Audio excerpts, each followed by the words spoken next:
We must notify you. We must notify you of all the things. We must be in your inbox.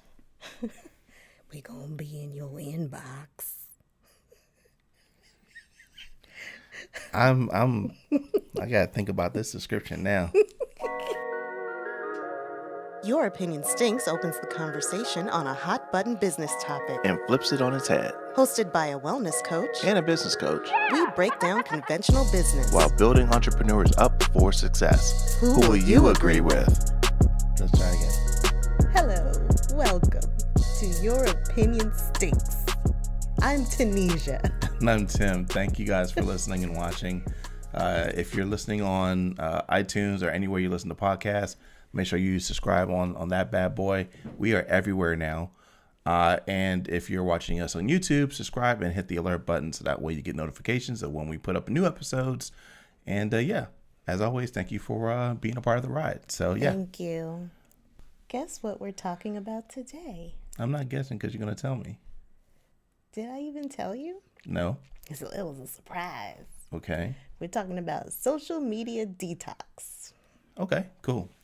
And I think most people listening and watching probably already know what I'm talking about because there is a ton of media around the social media detox. You've probably heard about it on the daytime talk shows and podcasts and radio and TV. And unfortunately, it's often speaking very poorly of millennials. Yes, it's an opportunity to bash. It's wrong. Yeah, it does suck. Because it's like, I'm not for anything that treats any group of people like a monolith. So millennials are just sort of grouped into this. They're always looking at their phones and they're so up in, all self-obsessed and how dare they? And it's like, there are a ton of people on social media. It's not, all these social media platforms aren't making all their money off millennials. Thank you. No, they're making their money off of ads, but that's neither here nor there. Well, their users Yeah. are not all millennials. No. Come on now. I've Lay off received, the millennials. I've received quite a bit of social spam from family members that are definitely not millennials. Right. So yeah. Even thing to grandma, even she was on the internet. She had her own email account. Yeah. And She would get on there. she was the original spammer. She started out email. She'd look up church like prayers and things and scriptures, and she would sometimes email them, but she liked better printing them out Yeah, and mailing. and mailing them. Yeah. She would circle things. Direct mail strategies. She had a direct mail campaign. I love you, Grandma. Let's start with a definition. We're back to a definition today, Okay. and it's from Wikipedia. Support Wikipedia. Give them money. All right, here is the definition. You ready? Go ahead. Social media detoxification, or social media detox, is a kind of mental detoxification under the umbrella of digital detox, specifically referring to a period of time when individuals stay away from social media platforms. Detoxification, or detox, formally refers to the physiological or medical removal of toxic substances from a living organism.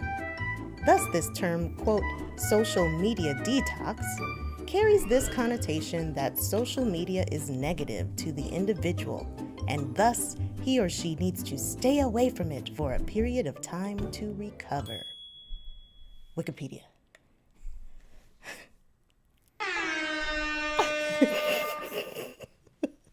Celebration. I have thoughts. Of course, I have thoughts Oh, on this whole thing. Already? Yeah. go for it. So, from a business standpoint, I think it's going to hurt a certain group of people because many businesses build their businesses on social now.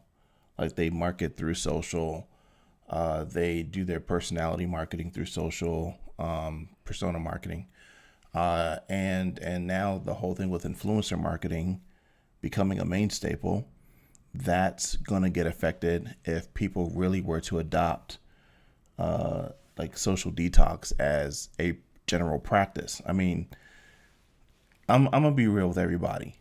It's one of those things where it's a generational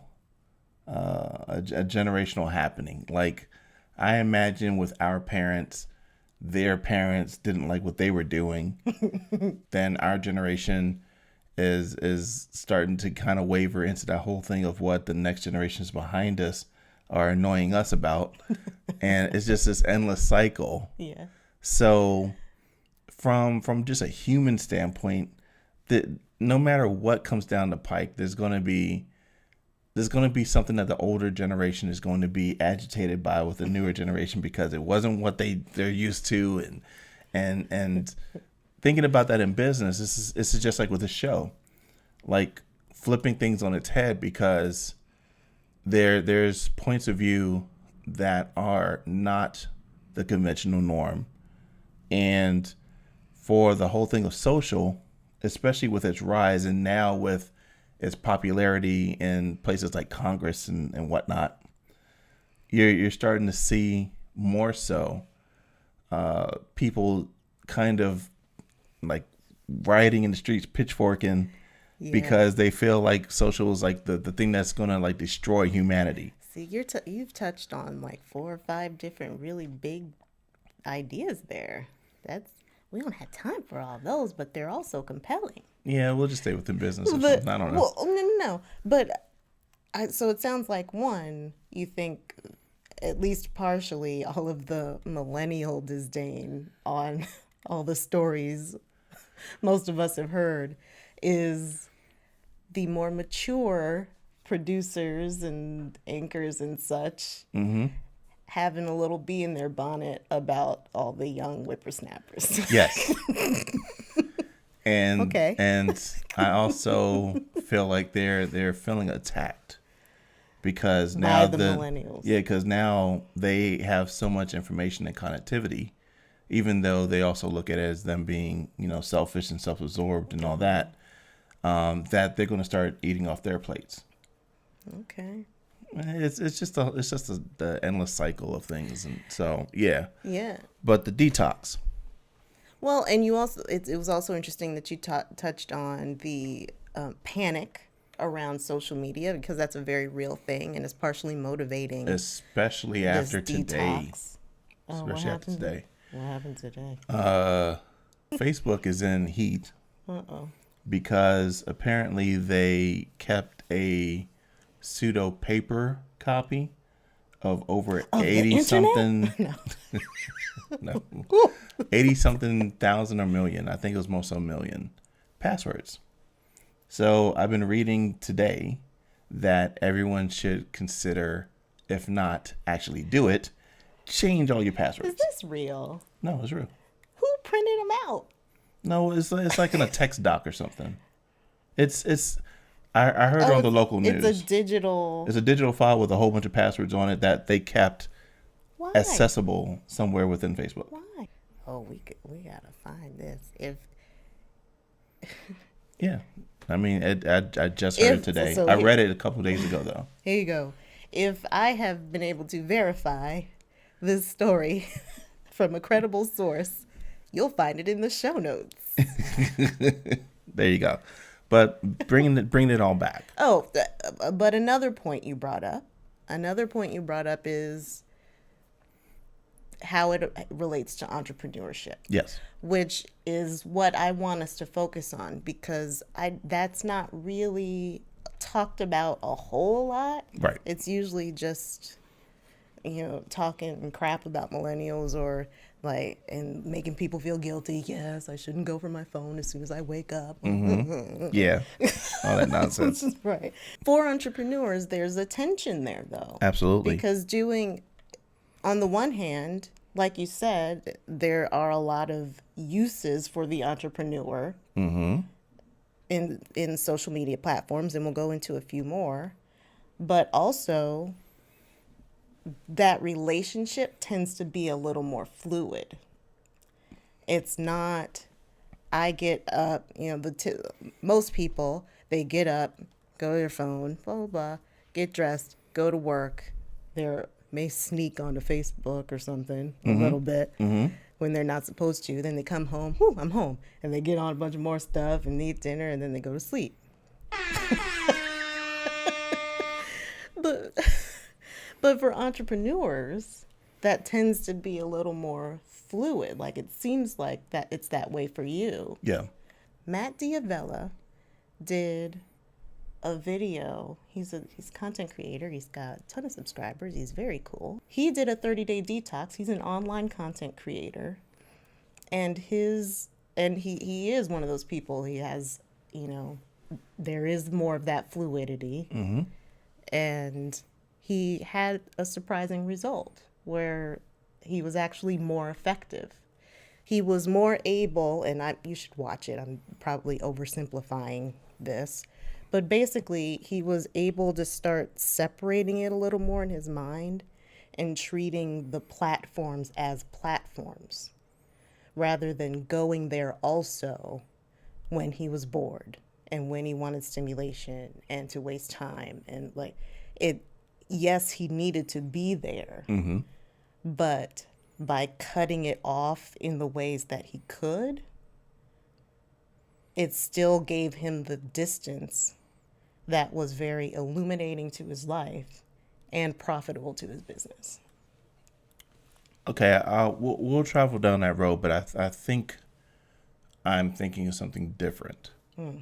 So let's see where this goes. Okay. So before we get into some other questions, I do want to touch on some other ways that entrepreneurs can use the internet, because the more obvious one is, yes, for marketing. You're trying to get more clients or sell more product or service. There's that. But there's also target audience research.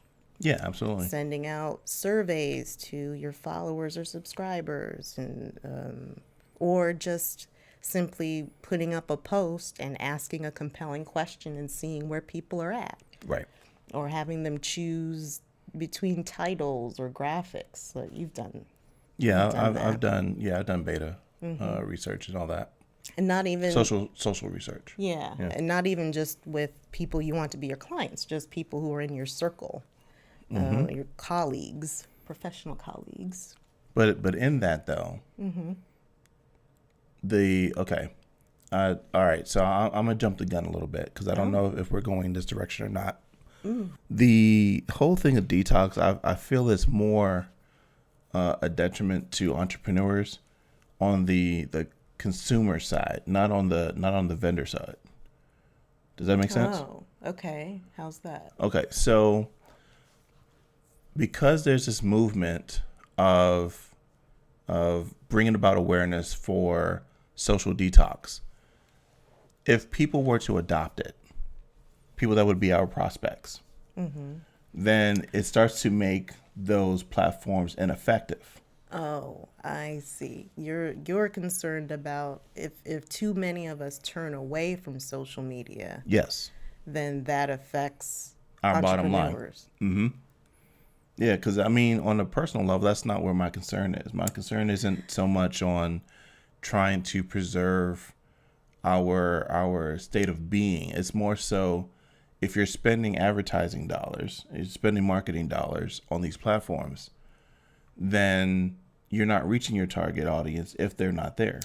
I'm not concerned about that because I think social media platforms are too much a part of I'll speak American society, largely Western society. It's very international, but I don't want to make, Yeah, go ahead. I don't want to speak for the whole world, but it's very common for social media platforms to be very embedded, that's a good word, in our lives. And True. So But while some people may want to take that detox, they're still going to come back. Sometimes the detox is not about, glad I don't use that anymore. It's really about, I need a break. just like from the, for a recovery from the Wikipedia definition. I need a break so that I can have a healthier relationship with this thing. Okay. But I still consume. I'm still subscribed in many cases to the things I was subscribed to before. I'm still consuming, buying. The whole thing is about impressions, though. It's about how many times did a message hit you? How many times? And if you think about it with television, any company that uses TV for advertising, they're consistently making sure that they're throwing out their ads, they're throwing out their commercials. So you will then at some point make a movement towards whatever it is they're trying to sell. Same thing in social. If a entrepreneur is trying to use social in order to get their messaging out, and their potential prospect is taking their breaks, they're breaking the cycle. But they're not all breaking it. I mean, the percentage of people breaking. I'm not saying that there's a lot. I'm like just 2%. I'm looking at it as if this made that becomes a movement. It's not so strong as to say it's going to completely eradicate any entrepreneur's opportunities. But depending on the space that you're in, it might. Think about it this way. If you're in, and this is going to sound very generalistic, if you're in a passion niche, Okay. and someone right now has had a broken heart for a really, really long time. It's sad. There we go. Oh. And there's someone that's trying to sell them the training or the tool so they could get love in their life. Okay. It might not hit them on the first time, not the second, not the third, fourth, fifth, yada yada. You know that the touch point thing is about 17 or more, some number like that. Ooh, it's up to 17. It's a crazy amount of touch points now because Used to be people have gotten 7. blind. No, it's more now. I knew it was up from 7. So the whole thing there is if someone in that space who's more susceptible to fixing that issue, if they decide I need to take a break from social because that person over there just gets on my nerves and I don't want to deal with it, that's also breaking the cycle of them getting their solution fed to them. I'm just not convinced. And then you got to get the reset. You show me if I will not be convinced unless we see some sort of research or numbers saying that cannibalization is happening or on the horizon. Because it's like anything. Like there are wellness retreats and there are all sorts of detoxes of all these things already. Okay. And I can't think of one of those that completely undid the industry that they're telling you to detox from. I'm not saying that it's going to take an industry out completely, but if you're talking about the solopreneur, if you're talking about the micropreneur, the 3 or lesspreneur, the 50 and underpreneur, that could be enough to take you out. I feel like that is only a problem if in your specific niche, the likelihood of your person being that person to detox is so high that it's a problem. Then I could see it, but I can't even think of an industry that would be that. So talk more about your relationship with social media as it relates to business, because you confirmed for me that, yeah, it is more of a fluid relationship. How do you maneuver that? Being able to talk to people in different time zones, shared interest, or even making deals. I had to understand that I no longer was on a East Coast time zone. Like there's no such thing anymore for me. And I had to grow into this ideal that at any given time I could get a message that someone's always awake. Yeah. It sucks in one way because, you know, if you don't control your time, then you're always on the clock. Yeah. But on the other side of the coin, if there's an understanding between you and the people on the other side of the screen, then even when you have time differences, you can always make it work. So I think my early my early notion of how to actually use this for business was mostly communication before it became using it as a platform for advertising. I was able to establish relationships first, and then it got into more tactile things of using it as a tool to market. Yeah, that's another way entrepreneurs use it, as relationship building, networking. Absolutely. Expanding your network around the world. Mm-hmm. That's a really helpful and potentially profitable avenue. Yes. There's also using social media for your customer support. In this day and age, it's even using it for bots for your customer support. Yeah. Message bots. Automated customer support. Yep. Mm-hmm. So that's another thing that made me think it's so ingrained in what we do. It's marketing, man. It's sort of, social media platforms are just finding new ways to get in there. It doesn't always have to be the consumer choosing us being the platform. It's also getting in with the business and implanting myself in their customer service process. For the most part. I mean, it's basically just entrepreneurs, marketers finding ways to, for lack of a better term, manipulate the tool to their benefit. And it also grew out of a need, because so many of us just go on there and blast somebody. Yeah. There's also the whole thing of just everything changing. Like the best example is Facebook, because it's had the most iterations. When Facebook first started, it basically was an overglorified messaging app. Mm-hmm. It was AOL Instant Messenger. But once they kind of got their stride and they started to figure out how to actually make it to where it's a social activity, you're actually doing things with people in real time, then the challenge was, how do we keep it secure? How do we keep it intact and people won't break it? But that's the beauty of business, because marketers, you guys know who you are, was breaking Facebook like crazy. And in that, there's innovation that happens because you have no choice but to try to protect your asset while still making it an environment safe for consumption, which then makes it, a little bit challenging for entrepreneurs, because the moment that new shiny tool comes out, Facebook then patches, and again, your business can go away in a heartbeat. Yes. Yeah. There is that risk. I was also late. I'm still not on a lot of the. No, you don't use it hardly any. I was just never really attracted to it. I'm on Facebook, but I don't do much. I'm on Facebook the most. Which is not saying a lot. Which is not saying, because I say happy birthday to people on Facebook. Maybe. If I don't miss it. And I like things sometimes. I like people's statuses. Like, I want to show support. I'll do the heart and the thumbs up. I probably only need one hand, maybe two hands. I've been on Facebook for maybe 10 years. Probably more. And I've maybe done 10 posts. You haven't done a lot. Just unprompted posts. And the only one that I was the most excited about, I was like, I gotta get on Facebook to tell people about this. Pancakes in a can. I remember that.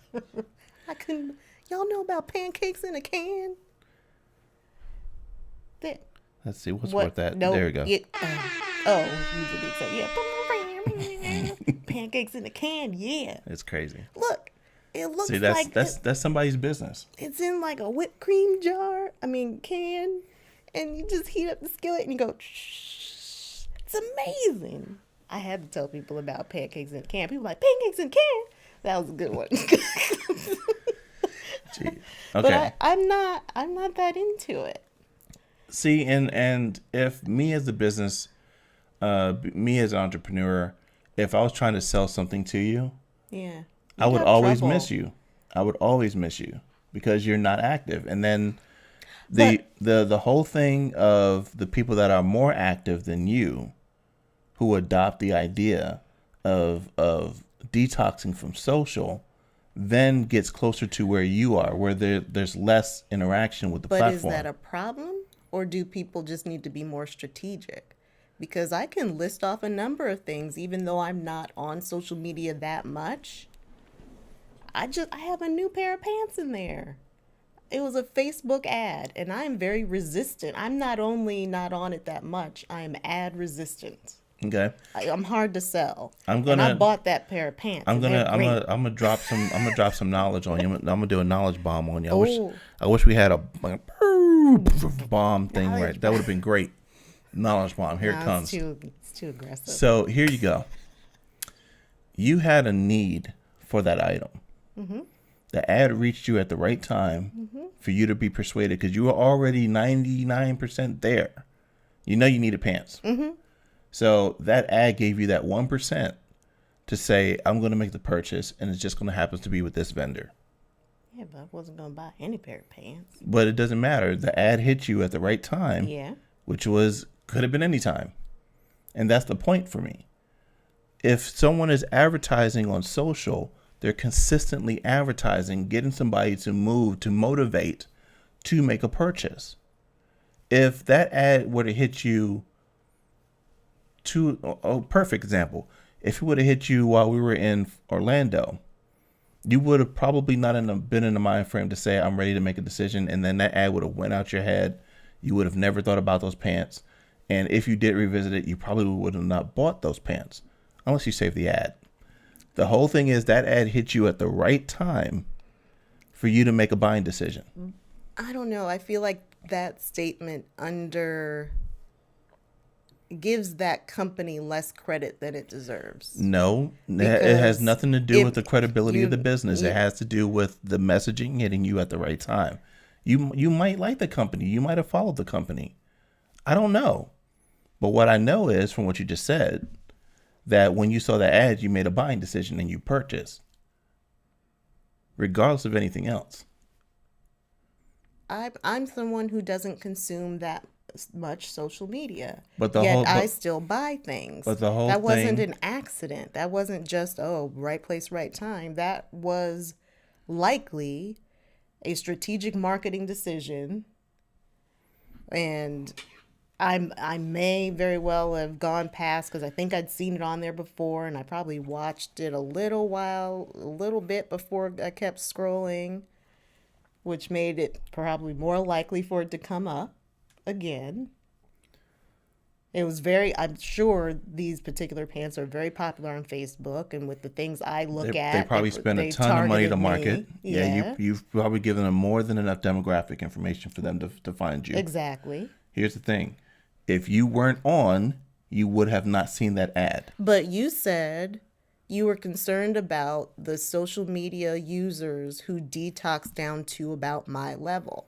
Yes. In my level, I still make a number of purchases on social as a result of through social media. social media. Again, you're not on a lot. And when you are on, you're on closer to making a buying decision for something that you want to purchase. If I wanted to go right now and put up my course online, and most of the people that I'm trying to reach have somewhat of an interest, my job is to keep putting my ad in front of them consistently until they either make a purchase or they say that that ad is not for them. Now, you put in the situation of the detox. So now they're stepping away, which means that they're getting less impressions. They're not seeing me as much as they were 30 days prior. They come back 30 days, refreshed. Fully, their skin is glowing because now they're newly reborn from social media. They've reset to zero at this point. Maybe a little bit higher than zero, but they've reset. They're not at the same point where they were before they detox. So you're saying so now I got to start them up again. Yes, exactly. You're not at zero. If you were at zero, there wouldn't be scientific evidence of showing a person an image of something below their consciousness, and they're more likely to pick that picture out from a group of pictures. They don't even know they saw that picture. They don't even know they saw that apple, but they pick out that apple Like just thinking they're picking a random apple. Okay. So to say that that person goes back to zero just because they're all chill now and haven't been looking at your whatever fill in the blank for 30 days. Okay. I don't think that's accurate. All right. I don't think they're cold. So you don't like Papa John's pizza? Oh, calling me out about Papa John's pizza. I'm going somewhere with it. Oof. No, I don't. Okay. So if a Papa John's ad hits you on Facebook, you're going to ignore it. You're not going to take any action on it. Gross Papa John's. Now, if Domino's hits you up on that and they throw an ad at you, you're more susceptible to it because you already have an affinity to it. Yeah. Okay. Now, Get that thin crust. Now, new pizza company comes out of nowhere, right? Yeah. I'm going to play with this one. I'm going to have some fun with this. So Eastern Motors now goes into the pizza business. They play their music. Dun, dun, dun, dun, dun, dun, dun. No, don't sing too much. I'm humming. This is a rendition. It's not the actual copyrighted material. I know how this industry works. I'm a graduate. So the music comes on at Eastern Pizza. You eat it all the way. Something I don't know, right? And it intrigues you, but you're like, come on, they sold cars yesterday. But they keep running the ad over and over and over. You're You like, start to get maybe intrigued. I should try this Eastern pizza. And then all of a sudden one day when you're really hungry and you want something, you see that ad again. And it's like, it's probably bad, but let me give it a shot.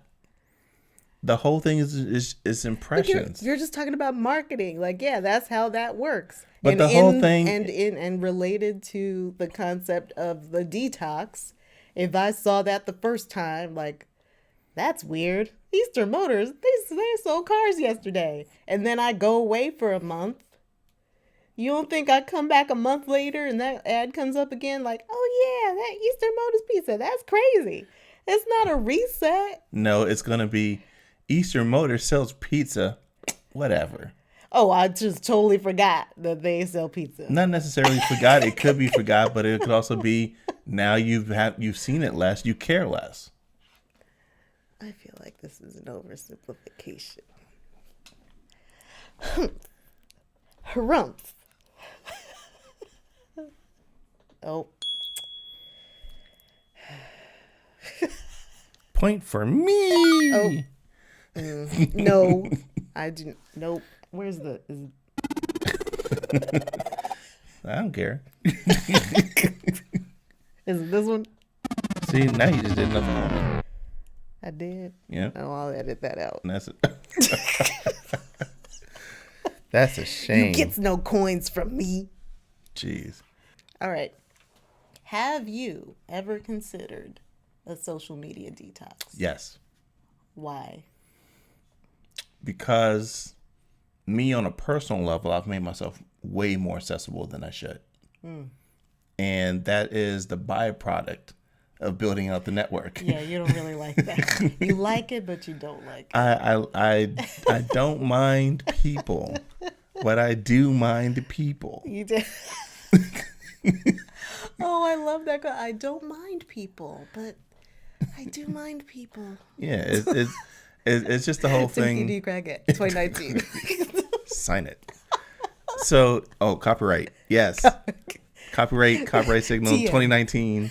All rights reserved. All right. TM. So, no, it's just the whole thing of the type of business that you're in. Because for some businesses, it's perfectly fine if you're connected. And in my space, I need to be connected to some level. Mm-hmm. So it's the whole thing of having the happy medium, and it's hard to have the happy medium for me. But eventually there will be, because I won't be popular at some point. I won't be the hot sauce.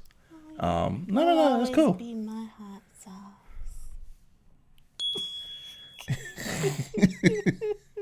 Like I was saying, it's just the whole thing of how you use the tool. And in my entrepreneurial journey, I've had my high point, and I had a dip in it, and I've reinvented and had another high point, and dipped in it and had another high point. It's a cycle. So I think having the detox for me on a personal level then puts me in a space to say, okay, I'm now intentionally paying attention to what I'm doing and where I am, and then I can reset how I want to use the tool.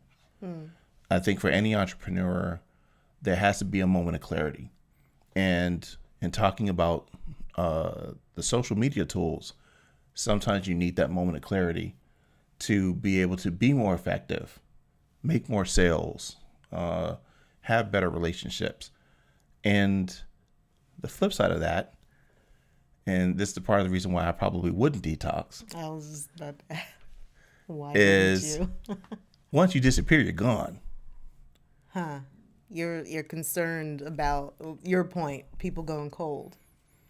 Even your network. Yeah. Even your people. Yeah, because the moment that you disappear for more than a couple days, Really though? it depends on who you are and what you do. See, that's interesting that you say that though, because that was one of the fears of the guy in the video. Mm-hmm. And he realized that wasn't the case. I disagree with it because it's not a blanket statement on that. It's one of those things that it depends on your industry. I don't think he was making one, but but the whole thing of his experiment was for him. Yes. And I'm saying if I were to do that, I would be ghost. Would you though? You didn't do it. You said you didn't do the social media. But detox. I've seen other people who have disappeared on social. But that's them. That's what you said. I'm in the industry. I've seen it, and I know that it can happen to me because in me just changing what my offering has been over the years socially, that has also made me disappear. Come on, at one point I was the video guy, and then when I stopped being the video guy, then it was like, where you been? Because I thought you did video. But they still remembered you, and they were still warm. I had to reintroduce myself. Yeah, but that was because you changed things up and you didn't want to be the video guy. Again, the industry. So if someone was like, yeah, I need you to edit, blah, blah, blah, blah, blah. And I'm like, nah, dog, I don't do that no more. I don't do that no more. I don't do that no more. I don't do that no more. I don't do that no more. And so now I'm useless to that I person. can connect you with someone who does that. I can white label that for you. I can get you some white label. It's just that it depends on your industry. I can't say it across the board, but I know definitely for mine. That's plausible to me, so I will not push back on that point. Fair enough. It does make sense that it would depend on the industry, though I stand by there being surprising consequences that you can't make a blanket statement either. No, I can't. The other way. No, I can't. Yeah.